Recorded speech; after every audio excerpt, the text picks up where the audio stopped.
Hello, नमस्ते बच्चों, कैसे हैं आप सब। आज हम कक्षा 8वीं अंग्रेजी माध्यम के छात्रों के लिए विषय हिंदी पाठ 2 वारिस कौन इस पाठ का अध्ययन करेंगे। परंतु अगर अभी तक आपने मेरे चैनल को सब्सक्राइब नहीं किया है तो चैनल को सब्सक्राइब करें और बेल आइकन को क्लिक करें ताकि हम मेरे नए वीडियो के नोटिफिकेशन आपको आते रहे।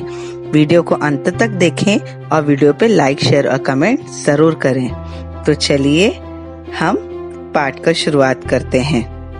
ये एक संवादात्मक कहानी है। सर्वप्रथम हम पाठ का आदर्श वाचन करेंगे, फिर उसका अर्थ समझेंगे। इस पाठ की लेखिका विभा रानी जी हैं। विभा रानी जी का जन्म सन 1959 मधुबनी बिहार में हुआ था।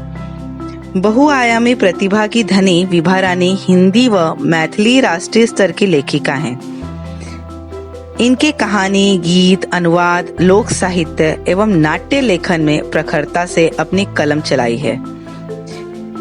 आप समकालीन फिल्म, महिला व बाल विषयों पर लोकगीत और लोक साहित्य के क्षेत्र में निरंतर काम करती रही हैं। इनकी प्रमुख कृतियां चल खुसरो घर अपने, मिथिला की लोक कथाएं, गोनू झा के किस्से, ये कहानी संग्रह है, अगले जन्म मोहे बिटिया न कीचो, नाटक है ये एक, द्विभाषी हिंदी अंग्रेजी का अनुवाद, समर्थ, बिल टेलर की डायरी आदि। कहानी कुछ इस प्रकार है। वारिस कौन एक राजा था। उसकी 4 बेटियां थीं। राजा ने सोचा कि इन चारों में से जो सबसे बुद्धिमती होगी उसे ही अपना राजपाट सौंपेंगे। इसका फैसला कैसे हो, वह सोचने लगा। अंत में उसे एक उपाय सूझा। उसने एक दिन चारों बेटियों को अपने पास बुलाया, सभी को गेहूं के 100 दाने दिए और कहा, इसे तुम अपने पास रखो। 5 साल बाद जब इन्हें मांगूंगा तब तुम सब मुझे वापस कर देना। गेहूं के दाने लेकर चारों बहनें अपने अपने कमरे में लौट आईं। बड़ी बहन ने उन दानों को खिड़की के बाहर फेंक दिया। उसने सोचा, आज से 5 साल बाद पिताजी को गेहूं के इन दानों की क्या याद रहेगी, और जब यह याद भी रहा तो क्या हुआ, भंडार से लेकर दे दूंगी। दूसरी बहन ने दानों को चांदी की एक डिब्बी में डालकर उसे मखमल के थैले में बंद करके सुरक्षा से अपनी संदूचकी में डाल दिया। सोचा, 5 साल बाद जब पिताजी ये दाने मांगेंगे तब उन्हें वापस कर दूंगी। तीसरी बहन बस सोचती रही कि इसका क्या करूं। चौथी और छोटी बहन तनिक बच्ची थी। शरारतें करना उसे बहुत पसंद था। उसने गेहूं के भुने दाने भी बहुत पसंद थे। उसने दानों को भुनवाकर खा डाला और खेल में मग्न हो गई। तीसरी राजकुमारी को इस बात का यकीन था कि पिताजी ने उन्हें यूं ही दाने नहीं दिए होंगे, जरूर इसके पीछे कोई मकसद होगा। पहले तो उसने भी अपनी दूसरी बहनों की तरह उन्हें सहेज कर रख देने की सोची, लेकिन वह ऐसा न कर सकी। 2-3 दिनों तक सोचती रही, फिर उसने अपने कमरे की खिड़की के पीछे वाली जमीन में वो दाने बो दिए। समय पर अंकुर फूटे, पौधे तैयार हुए, दाने निकले। राजकुमारी ने तैयार फसल में से दाने निकाले और फिर से बो दिए। इस तरह 5 वर्षों तक उसके पास ढेर सारा गेहूं तैयार हो गया। 5 साल बाद राजा ने फिर चारों बहनों को बुलाया और कहा, आज से 5 साल पहले मैंने तुम्हें चारों को गेहूं के 100 दाने दिए थे और कहा था कि 5 साल बाद मुझे वापस करना। कहाँ हैं वे दाने? बड़ी राजकुमारी भंडार घर जाकर गेहूं के दाने ले आई और राजा को दे दिए। राजा ने पूछा, क्या ये वही दाने हैं जो मैंने तुम्हें दिए थे? पहले तो राजकुमारी ने हाँ कह दिया, मगर राजा ने फिर कड़क कर पूछा, तब उससे सच्ची बात बता दी। राजा ने दूसरी राजकुमारी से पूछा, तुम्हारे दाने कहाँ हैं? दूसरी राजकुमारी अपनी संदूकची में से मखमल के खोल वाली डिब्बी उठाकर लाई, जिसमें उसने गेहूं के दाने सहेज कर रखे थे। राजा ने उसे खोलकर देखा, दाने सड़ गए थे। तीसरी राजकुमारी से पूछा, तुमने क्या किया है उन दानों का? तीसरी ने कहा, मैं इसका उत्तर आपको अभी नहीं दूंगी, क्योंकि जवाब पाने के लिए आपको यहाँ से दूर जाना पड़ेगा और मैं वहाँ आपको कल ले चलूंगी। राजा ने अब चौथी और सबसे छोटी राजकुमारी से पूछा। उसने बड़ी बेपरवाही से जवाब दिया, उन दानों की कोई कीमत है पिताजी? वैसे तो ढेर सारे दाने भंडार में पड़े हैं, आप तो जानते हैं ना, मुझे गेहूं के भुने दाने बहुत अच्छे लगते हैं, सो मैं उन्हें भुनवा कर खा गई। आप भी पिताजी किन किन चक्करों में पड़ जाते हैं? सभी के उत्तर से राजा को बड़ी निराशा हुई। चारों में से अब उसे केवल तीसरी बेटी से ही थोड़ी उम्मीद थी। दूसरे दिन तीसरी राजकुमारी राजा के पास आई। उसने कहा, चलिए पिताजी, आपको मैं दिखाऊं कि गेहूं के वे दाने कहाँ हैं। राजा रथ पर सवार हो गए। रथ महल नगर पार कर खेत की तरफ बढ़ चला। राजा ने पूछा, आखिर कहाँ रख छोड़े हैं तुमने वे 100 दाने? इन 100 दानों के लिए तुम मुझे कहाँ कहाँ के चक्कर लगवाओगी? तब तक रथ एक बड़े से हरे भरे खेत के सामने आकर रुक गया। राजा ने देखा, सामने बहुत बड़े खेत में गेहूं की फसल थी। उसकी बालियां हवा में झूम रही थी, जैसे राजा को कोई खुशी भरा गीत सुन पड़ा। राजा ने हैरानी से राजकुमारी की ओर देखा। राजकुमारी ने कहा, पिताजी, ये वे 100 दाने हैं जो आज लाखों लाखों दाने के रूप में आपके सामने हैं। मैंने उन 100 दानों को बोकर इतनी अधिक फसल तैयार की है। राजा ने उसे गले लगा लिया और कहा, अब मैं निश्चिंत हो गया, तुम ही मेरे राज्य की सच्ची उत्तराधिकारी हो। तो देखा बच्चों, राजा ने किस प्रकार अपने उत्तराधिकारी के लिए किया। तो चलिए अब पाठ समझते हैं। पाठ का नाम है वारिस कौन। वारिस अर्थात बच्चों उत्तराधिकारी। राजा के एक राजा थे। उनकी कितनी बेटियां हैं? 4 बेटियां हैं और उन्हें कोई पुत्र नहीं है। तो उन्हें अपने राज्य का, जिस प्रकार राजा अपने राज्य का देखभाल कर रहे हैं, तो राजा को है कि उनके पश्चात, उनके बाद उनके राज्य की देखभाल कोई समझदार करे। तो उनकी 4 बेटियों में से सबसे समझदार, सबसे बुद्धिमती अर्थात होशियार, सबसे होशियार कौन है उसका वो पता लगाना चाहते थे और उसी होशियार को वो अपना वारिस बनाना चाहते थे। परंतु उसका पता वो कैसे लगाते?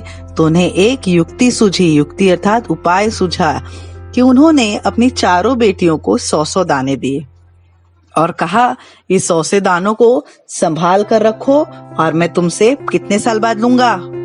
5 साल बाद। क्या कहा राजा ने? कितने साल बाद लूंगा? 5 साल बाद। लेकिन राजकुमारियों को ऐसा कुछ उम्मीद नहीं था कि राजा ये क्या कर रहे हैं, किस लिए कर रहे हैं। उन्होंने कुछ विचार ही नहीं किया इस पर कि पिताजी अर्थात राजा कुछ कर रहे हैं तो इसके पीछे कुछ उद्देश्य होगा। बड़ी राजकुमारी ने क्या किया? उन गेहूं को बाहर फेंक दिया। उसे कहने लगी, उसे लगा कि इन 100 गेहूं की क्या कीमत है। जब 5 साल बाद पिताजी मांगेंगे, पहले तो उन्हें याद नहीं होगा, और याद हुआ भी तो जब 5 साल बाद मांगेंगे तो भंडार अर्थात संग्रह घर, भंडार अर्थात संग्रह घर, जहाँ पर वस्तुओं का संग्रह करके रखते हैं, अनाज, चावल, दाल सब संग्रह करके रखते हैं। वहाँ से राजकुमारी ने सोचा उस संग्रह घर से जाकर 100 गेहूं के दाने लाकर पिताजी को दे देंगे। दूसरी राजकुमारी ने सोचा कि पिताजी ने दिया है तो कुछ सोच कर ही दिया होगा, तो इसे संभाल कर रख देते हैं। दूसरी राजकुमारी ने क्या किया? उसे एक मलमल के कपड़े में संभाल कर बांध कर अपनी संदूकची में रख दिया। संदूकची अर्थात छोटी सी पेटी, उस संदूकची में उसने रख दिया। तीसरी राजकुमारी भी बहुत सोचती रही कि अब पिताजी ने दिया है तो इसका जरूर कोई ना कोई उद्देश्य होगा, पिताजी यूं ही ऐसे तो कुछ देंगे नहीं। यह सोचने में उसे 2-3 दिन लग गया। और चौथी राजकुमारी, वो बहुत छोटी थी, नादान थी, उसका इतना ध्यान नहीं था, वो खेलने में ध्यान होता था और उसे भुने हुए गेहूं बहुत अच्छे लगते थे। तो चौथी राजकुमारी ने बिना विचार किए, बिना सोचे गेहूं को भुनवा कर खा लिया और खेलने में मग्न हो गई। मग्न मतलब उसमें लीन हो गई। परंतु तीसरी राजकुमारी अभी भी विचार कर रही थी कि 100 गेहूं के दानों का किया क्या जाए। तो उसने क्या किया बच्चों, आपको पता है? उसने अपने कमरे के पीछे वाली खिड़की से, पीछे जो जमीन है वहां पर उस 100 दानों को उसने बो दिया मतलब उगा दिया। और उसने जब बो दिया तो उस दानों की फसल समय पर हुई, फसल तैयार, दाने निकले और फिर उसमें से उसके अंकुर आए और फिर उसने क्या किया, उनसे और जो बीज हैं उसे कहीं दूर जाकर खेतों में बो दिया और वहां पर उगा दिया। अब 5 साल का समय बीत गया। 5 साल बाद राजा ने चारों राजकुमारियों को बुलाया और एक एक से बारी बारी पूछा कि 5 साल पहले जो मैंने 100 गेहूं के दाने दिए थे, उसका कहाँ है वो 100 दाने। बड़ी राजकुमारी ने जैसे सोचा था वैसे ही भंडार घर से जाकर 100 दाने ले आए, लेकिन राजा समझ गए थे कि ये वो 100 दाने नहीं है जो राजा ने दिया था। तो जब उन्होंने पूछा तो राजकुमारी ने हाँ कहा, लेकिन जब कड़क होकर गुस्से में राजा ने पूछा तब राजकुमारी ने सच बता दिया कि वो भंडार घर से 100 दाने लेकर आई हैं। जब दूसरी राजकुमारी से पूछा गया तो वह अपनी संदूकची में से वह 100 दाने ले आई, परंतु वो दाने किसी काम के थे नहीं, वो दाने सड़ चुके थे, गल चुके थे।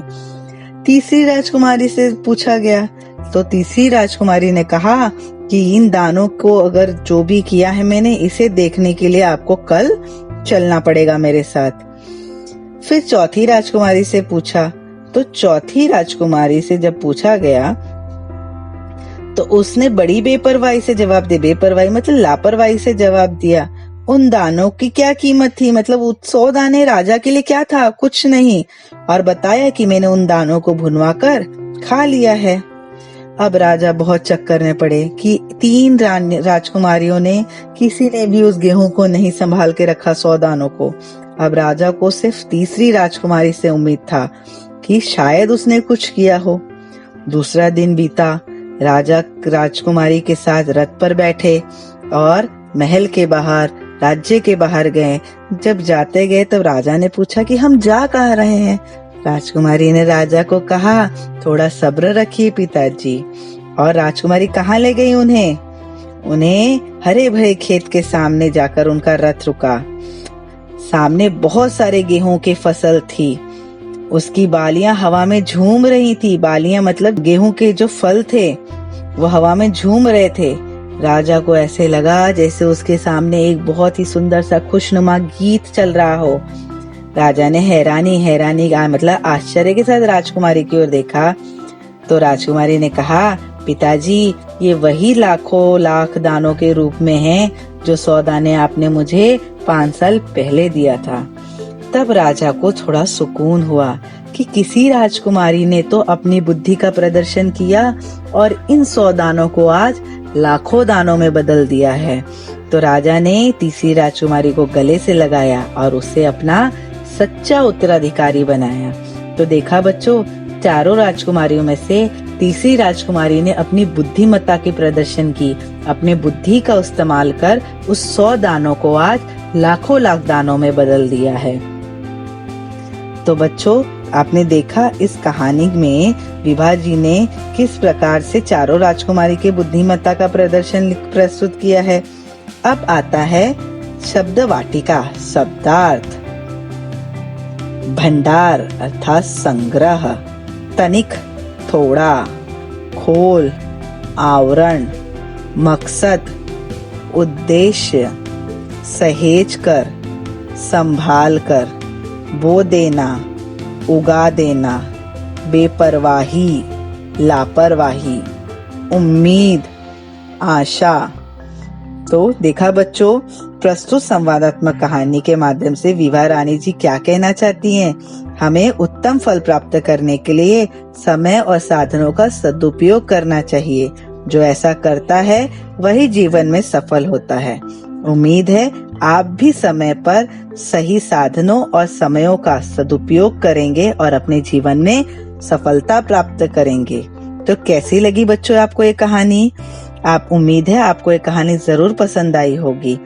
तो अगर आपको ये कहानी अच्छी लगी है तो मेरे वीडियो पे लाइक, शेयर और कमेंट जरूर करें। और अगर अभी तक आपने मेरे चैनल को सब्सक्राइब नहीं किया है तो और वीडियो देखने के लिए मेरे चैनल को सब्सक्राइब करें और बेल आइकन को प्रेस करें ताकि आपको मेरे और नए से नए वीडियो का नोटिफिकेशन मिलता रहे। धन्यवाद।